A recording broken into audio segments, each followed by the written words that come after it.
Today we're going to look at Chapter 7, Acceleration Analysis. So acceleration analysis, right, involves determining the manner in which certain points of links of a mechanism are speeding up or slowing down. It's a critical property, right, because of the inertial forces associated with it, right? F equals ma, pretty simple. And this is a very important part of our study in kinematics, right? Because it'll take into consideration when we're designing a mechanism, right? The strengths of the links and the joints that we need to withstand the associated forces imposed upon them. So section 7.2, linear acceleration. The linear acceleration of a point is the change in linear velocity of that point per unit time. That's pretty simple stuff, should be all review. So either a change in magnitude or direction of the velocity will produce acceleration. Linear acceleration of rectilinear points. So consider the case of a point having a straight line or rectilinear motion. Such a point is most commonly found on a link that is attached to the frame with a sliding joint, right? We have one direction, one plane rather of motion that we can have. And in this case then, right, it won't be able to change direction. So the magnitude of the velocity vector can change, and we can mathematically describe the acceleration with the following equations.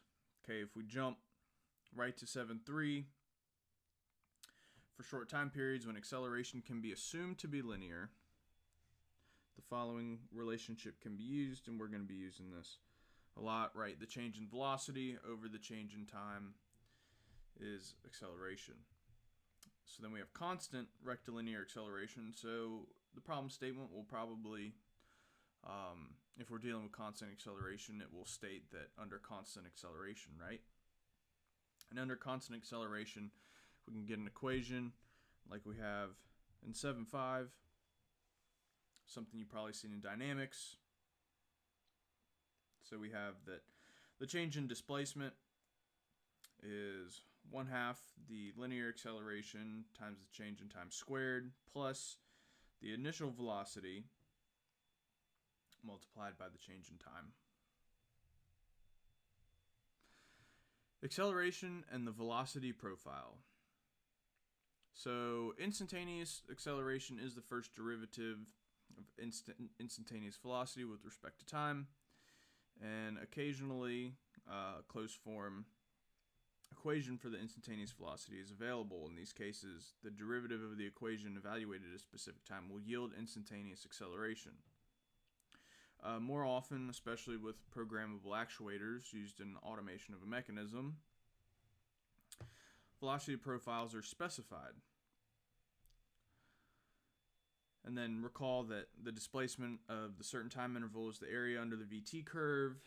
Conversely, the acceleration at a certain time is the slope of the VT curve. So let's look at linear acceleration of a given point. As earlier mentioned, a point may change in two ways, right, to produce acceleration. So we have the magnitude of a velocity change. This is tangential acceleration and will be specified by AT. And then we have the direction of the velocity vector changing over time, and this gives us normal acceleration, or AN. Again, all of this should be reviewed, but we see here, right, we have a point A.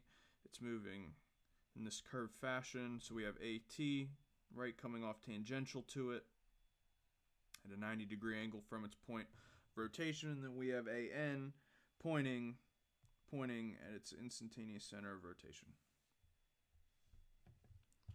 Acceleration of a link. So, as such with velocity, right, fully describing the motion of a link specifies linear motion of the point as well as rotational motion of the link about a point. And as with velocity, several points can have different accelerations, yet the entire link will have the same rotational acceleration. So angular acceleration. Angular acceleration, again, just as with linear acceleration, right, for short time periods, or when the angular acceleration is assumed to be linear, the following relationships can be used, and we just get changed in angular velocity over the change in time, equation 7-9. And constant angular acceleration, again, most of what we're going to be dealing with is constant. Some won't, but most will be constant. And we get equation 7-11 that's very useful. We get the displacement, right? The angular displacement, that's what that delta theta is 1/2 alpha times the change in t squared plus omega initial, the angular velocity initial, multiplied by the change in time. So normal and tangential acceleration.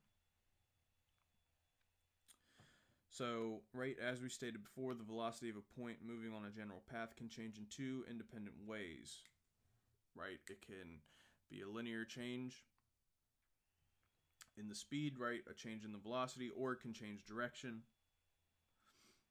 And so we generally separate the acceleration out into two parts, normal and tangential, corresponding with the change in direction and the change in velocity respectively. So tangential acceleration.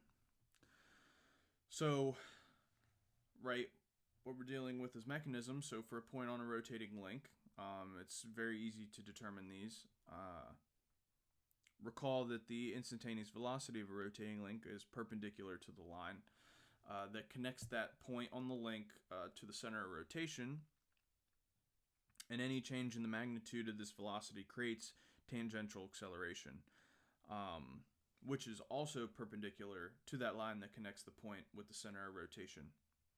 And we can find that magnitude of tangential acceleration using this equation here.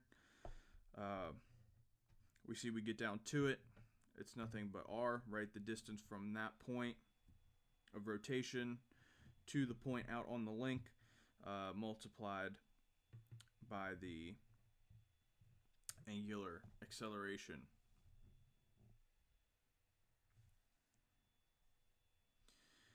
It's extremely important to remember that angular acceleration, right, that alpha value, is expressed in units of radians per squared time, not rotations, right? So it's going to be radians per second squared. Normal acceleration. So any change in the direction creates normal acceleration. And normal acceleration is always directed towards the center of rotation or along that line R that connects the point we're investigating to the point where it's rotating, the link is rotating about. Right, if we have something connected to the frame, such as this, okay, right, we have our velocity, our linear velocity of the point located here, and as the link rotates around, now it's pointed this direction, so we have had a change in direction. And we see here, right, with this graphic over here, this does a really good job. We have VA prime, right, pointed this way, and we have VA double prime pointed this way, and so then we see that dv, this normal acceleration, is pointed straight down. And that's what this bottom little paragraph says. Notice the change in the velocity vector is directed towards the center link of rotation. And so we know that normal acceleration will always be directed towards the center link of rotation. This is because, right, the point rotates around a fixed pivot, and the velocity vector will change along the curvature of motion. And so then we can look at these two equations and see the relationships between the magnitude of linear velocity and angular velocity.